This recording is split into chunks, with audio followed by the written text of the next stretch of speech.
Easy.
বেকলে বাবা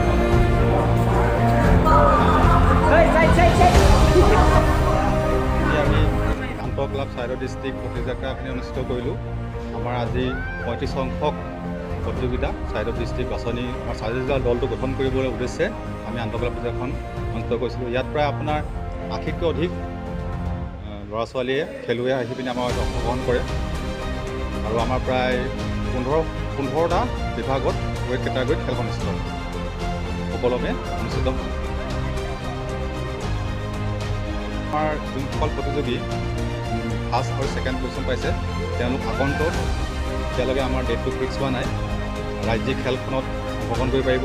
ৰাজ্যিক খেলখনত তেওঁলোকে যদি পজিশ্যন পায় তেনেহ'লে তেওঁলোকে ৰাষ্ট্ৰীয় পৰ্যায়ত তথা তেনেকৈ আন্তঃৰাষ্ট্ৰীয় পৰ্যায়লৈ তেখেতসকলে গৈ থাকিব বা খেলি থাকিব পাৰিব। হয়, এইটো দলেই আমাৰ নিৰ্বাচন কৰা হ'ল আজি 6 জিলাৰ দলটো আৰু আগন্তুক যোনখন ৰাজ্যিক পাঞ্জাৱ প্ৰতিযোগিতা হ'ব তালৈ আমি এইটো দলকে লৈ যাম।